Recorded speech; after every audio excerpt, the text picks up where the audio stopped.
Welcome to the Wealth Studying Podcast. Today is August 3rd, 2024. This is episode 450.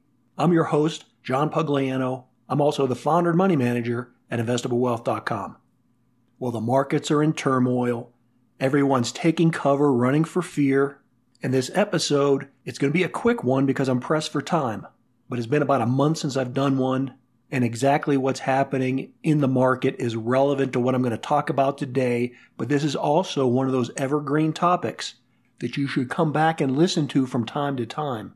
Because even though I'm going to give specific examples about today's market, it is one of those critical topics, and I'll be giving out some gems of knowledge here that will lead you to build wealth over time. And the key topic today is what I've talked about many times, and that's fear and greed. It's a cycle. We can't 100% predict it. It can't necessarily be defined with a specific valuation, but you should learn to recognize the characteristics and resist the urge to get caught up in the emotional roller coaster of fear and greed, because that is always detrimental to your wealth. You see, you build wealth over time. And over time, the stock market, the real estate market, all markets, over time appreciate because the underlying assets continue to grow and expand in value. And value is one of those tricky things too. We can kind of come up with a fundamental number to describe or to evaluate an asset. But because of fear and greed, things can get way overpriced in terms of greed markets or way underpriced because of fear. And so at any given moment, while we can estimate the value of an asset, that could change rapidly depending upon the emotional roller coaster that investors are going through. Because day to day, the market isn't driven by valuations or sound fundamentals. Day to day, the stock market and the real estate market and any other market, they're driven by fear or greed. It's what people want in the present. Like a little kid that wants a candy bar, they want it now. They don't want to wait 5 minutes or 5 days. And so that emotional factor clouds their judgment, and it causes them to make bad decisions in the short term.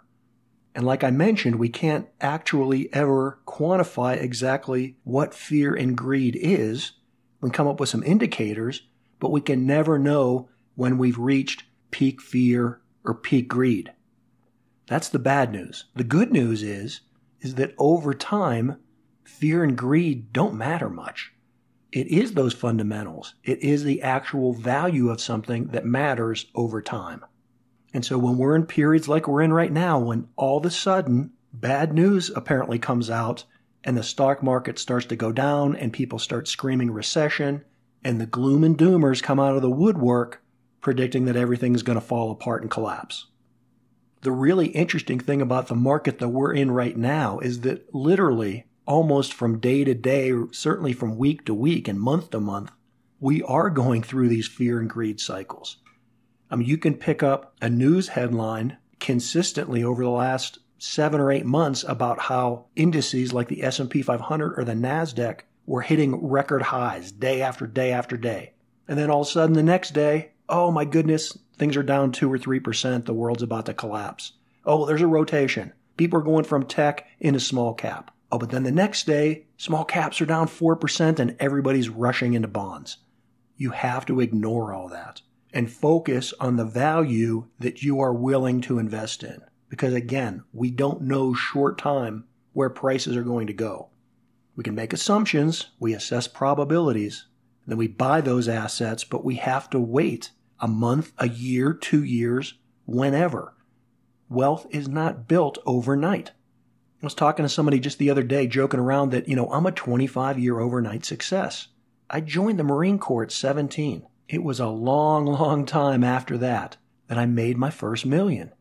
Now, for people that don't want to wait, or for people that think that whatever they're going to buy tomorrow is going to go to the moon and they're going to get rich quick overnight, having to wait 20, 25, 30 years to build up some wealth, well, that's horrible news to them.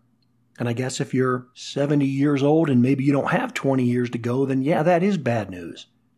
But that's just the reality of the situation. You don't get rich quick overnight. It happens very rarely. And even for people that where it does happen, people that win the lottery, how many of them go broke within 5 years? A lot of them. It's a process. That's the bad news.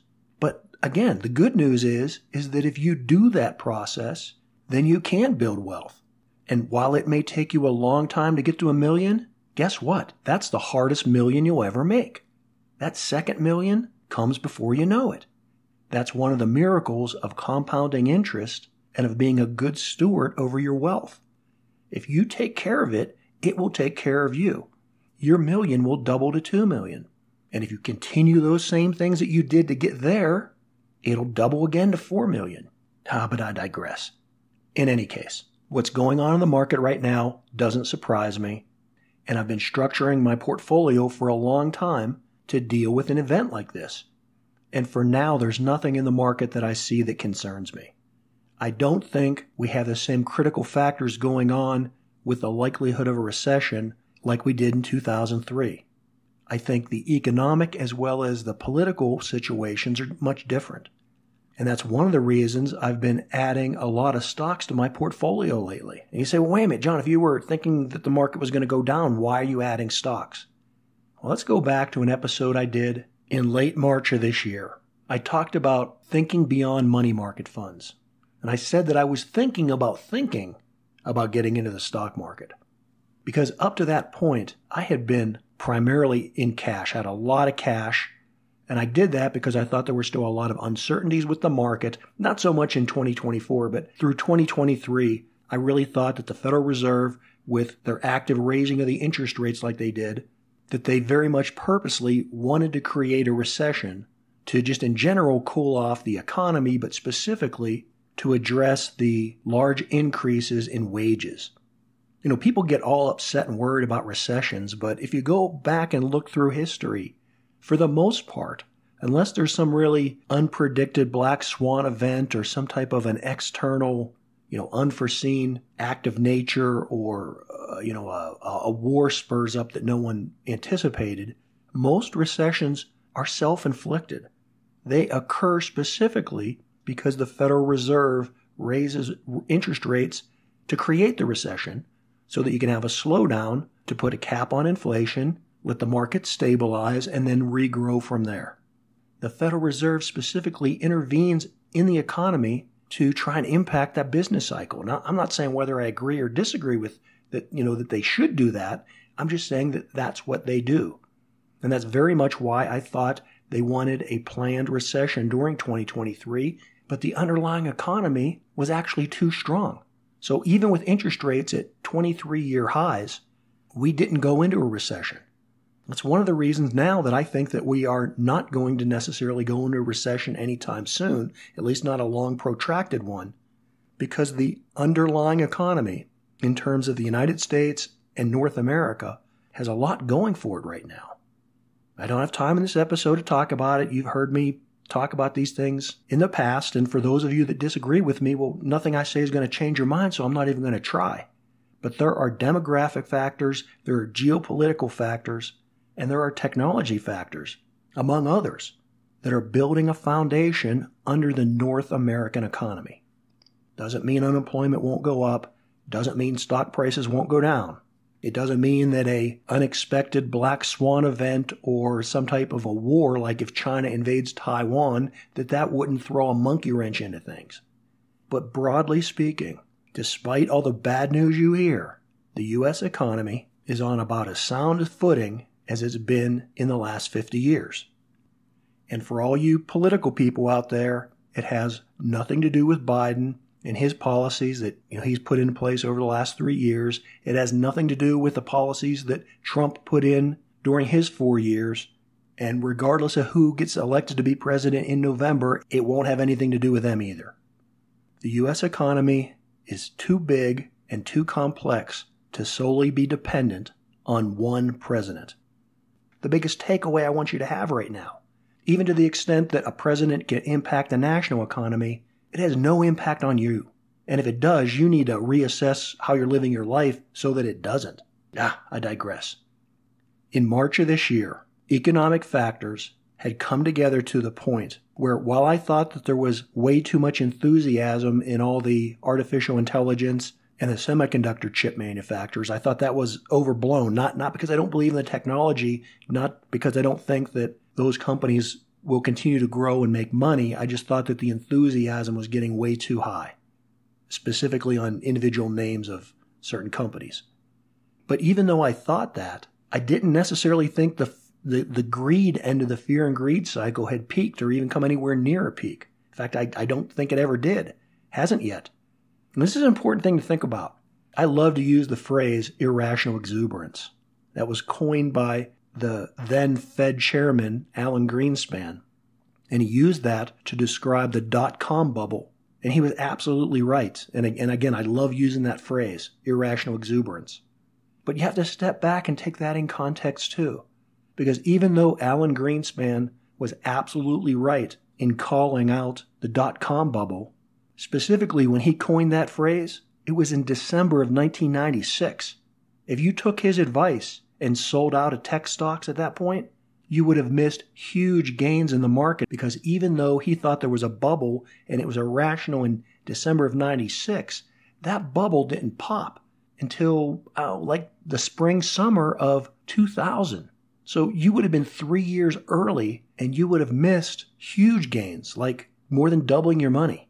And furthermore, if you would have done that and when the market collapsed and you'd have jumped in and bought the dip in the summer or the fall of 2000, guess what? You'd have been too early for that too. Because the next year we had the 9/11 terrorist attacks and the U.S. economy suffered greatly. We shifted into a war on terrorism economy, and those lows from the initial dot-com bubble went even lower, and I think things didn't bottom out until sometime mid to late 2003. I bring all this up because I want to emphasize the fear and greed cycle. We can recognize it, but we can't quantify it exactly. We're just assessing probabilities. And so while I do think that the general market is overpriced at 20, 21, 22 times earnings that the S&P had gotten up to, primarily because of the over-reliance on 5 to 10 stocks, many of which were in the tech sector, just because I thought that it was overvalued doesn't mean that it couldn't go higher. And again, we are nowhere near, have not been anywhere near the extremes of the dot-com bubble. So it could keep going a lot more than anyone thinks just on the greed side of it. And if you dig into the numbers, you can also make a rational, probable case that as much enthusiasm is overbuilt at this point, that there is still a lot of value to be gained from artificial intelligence and advances in technology. So what I'm saying here is that while I think we're ahead of ourselves in some respects, I don't think the tech sector is going to crash and burn. And I think long term, there's a lot of value there, a lot of money to be made. So even back in March, when I was just thinking about things, one area that I really had identified as a pretty safe space in the stock market was utility stocks. And it was the end of March, beginning of April, I went in and not only bought 15 utility stocks, but I took a larger position in those stocks than I normally would. So I was putting in a good 25, maybe even up to 30% of my overall portfolio value in utility stocks. I did that for a number of reasons. One is because I thought they were at a good value, where the S&P 500 was trading at 20, 21, 22 times earnings. Utility stocks were drastically lower than that, and they were lower than that because they had had their own greed cycle that came to a peak in the end of 2022, and so for these last 2 years, they were lagging the market. And because people like me had so much money sitting in money market funds, because we were getting an easy, 5 or more % for just having our money parked in money market funds, utility stocks weren't that appealing because you could make more money in a money market stock in a money market fund than you could by getting dividends from utility stocks. But that was starting to shift. We could see by March that at some point the Federal Reserve would finally be cutting interest rates. And again, I never bought into all the enthusiasm of October 2023 that the Federal Reserve is going to cut rates 6 times. So that's why I was moving slowly. But it looked like utility stocks were starting to gain ground at that point. And also, again, because of the reality of what's happening in artificial intelligence and in the tech sector, that as it plays itself out, is going to have a huge demand for electricity. And so that would mean that utility stocks would not only be a safe play if interest rates went down because of their correspondingly high dividend, but they could also turn into what they haven't been for 20 or 30 or more years, which is a growth engine. In the United States, our use of specifically electrical power has been flat for many years because we had so much offshoring of our manufacturing base. But now, again, these underlying currents that I see that are promoting the North American economy, one of those, in addition to artificial intelligence using electricity, is the more onshoring of the industrial base. And that uses more energy as well. So we were at a point where it looked like it was very favorable for utility stocks to move up because of the fear of pending interest rate cuts and also a growth play, that there would be more energy demand and that would create growth and price appreciation in utility stocks. So that's why I made that big jump into utility stocks. So once I had that in place, and the reality was also showing that my assessment was correct and those were appreciating assets, then that allowed me to move more into what I would consider riskier positions that I didn't want to take in 2023 because I was worried about a recession. And while some of that was tech, very little of it, because I still thought that the tech sector, although not in a bubble, I just thought there was too much irrational exuberance. So if you look at my tech holdings right now as a percentage of my overall portfolio, I think they're less than 14 or 15%. And even within that, my reliance on semiconductors is very small. I own like 1% of NVIDIA. Unfortunately, I also own 2% of Intel. That's another story. We'll talk about that at another time. I personally think that Intel is going to be an excellent stock sometime in the future. I don't know if that's 2026, 2027, or when. But I think, if for no other reason, Intel's position as both a semiconductor designer as well as a chip fabrication company sets itself up as a major resource not only for overall U.S. industrial base, but specifically from a national security standpoint. But again, I digress. We'll talk about that in future episodes. In any case, if both Intel and NVIDIA went bankrupt and went zero tomorrow, I would lose no more than 3% of my overall portfolio. Now, while I wouldn't be happy about that, do you know what? Friday's movement in the NASDAQ, at one point, it was down more than 3%. It closed the day out just about 2.5% down. And the small cap stocks, which so many people had been piling into, they were down over 3.5% just on Friday alone. So a major indice like the NASDAQ or the Russell 2000 can lose more in a day than I would lose if both NVIDIA and Intel went out of business. What I'm pointing out here is that one of the ways that I build resiliency into my portfolio is that I own a lot of individual stocks. And so consequently, it's very rare that I take a large position in any one stock. Most stocks I own no more than 1 to 1.5%, if that. So that's why I don't get all excited if a stock crashes. A corollary to that is I don't get all excited if one goes to the moon either. I'm not trying to get rich quick. I'm trying to assess probabilities and build a long-term wealth portfolio. And so I don't get caught up in the fear and greed. I don't care if everything's going up one day. And I don't own it. I'll just reassess and choose when I want to buy into it. And likewise, if everything's falling apart, I don't lose my mind over that. I don't wet to bed.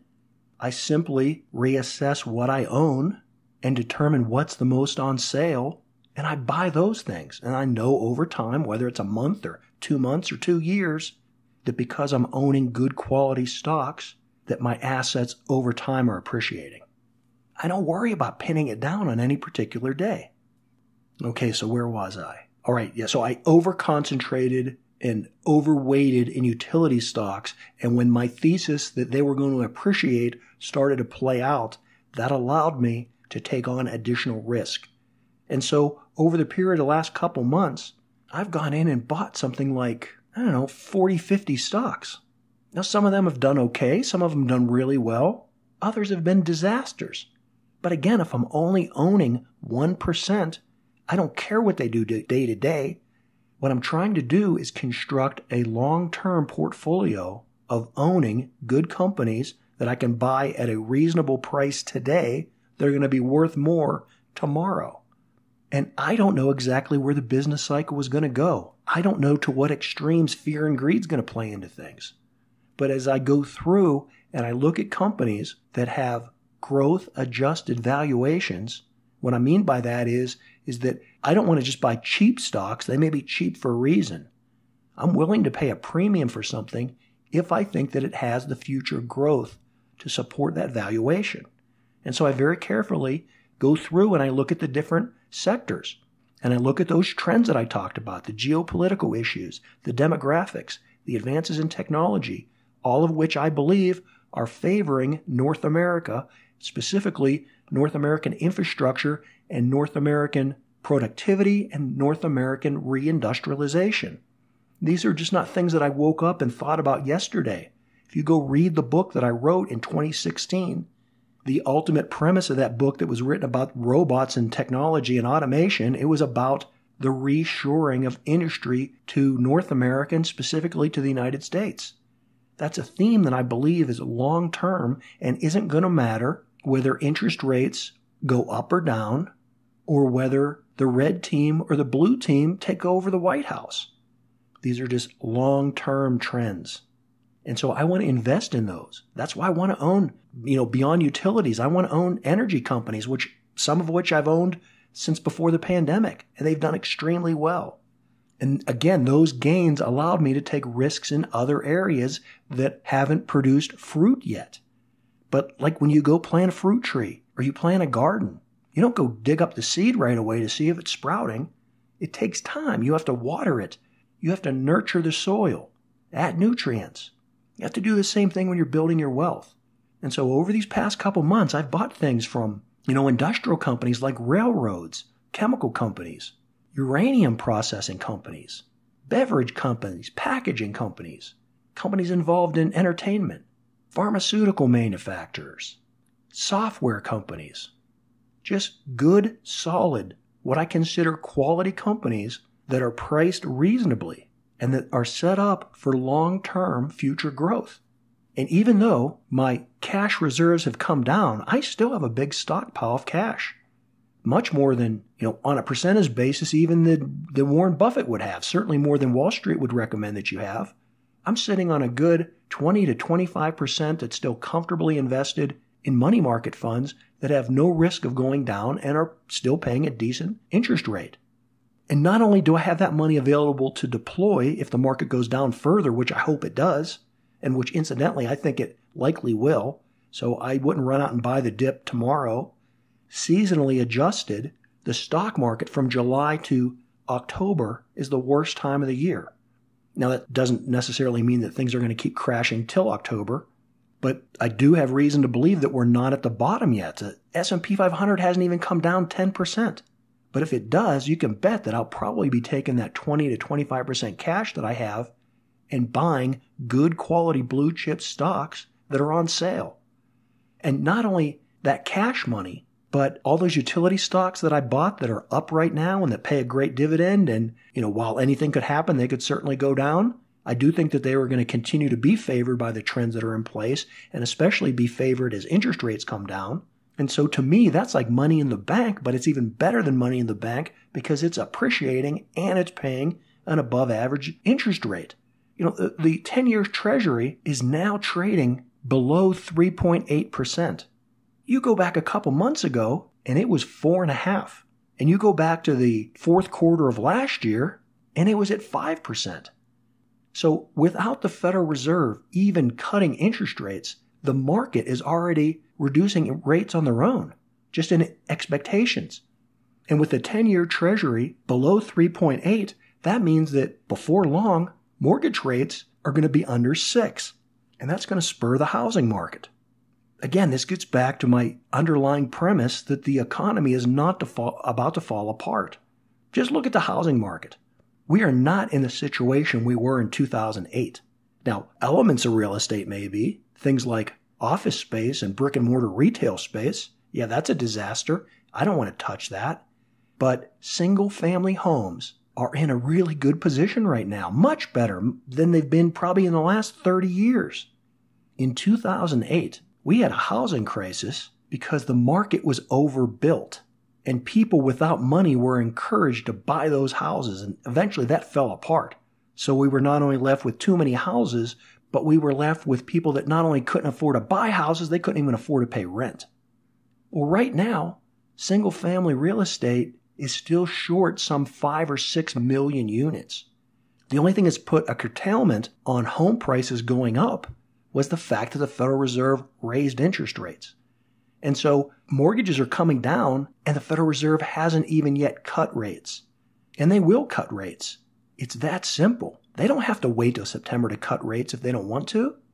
They can simply, overnight, cut rates. They don't have to ask Congress. They don't have to have a FOMC scheduled meeting.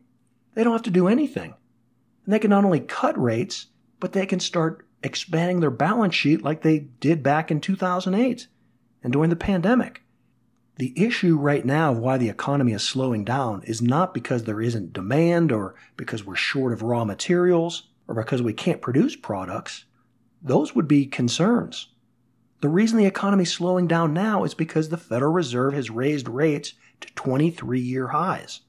And as I mentioned before, in spite of that, the economy is still growing better than they anticipated. These are times to look for buying opportunities. And speaking of that, I'll just close out today because I've gone way longer and digressed much more than I anticipated. But let me give you an idea what I'm talking about in terms of looking for stocks that are on sale. Let me just go down a list of some of the largest companies in America, and I haven't even looked at this list yet, so some of these I may own already in my portfolio.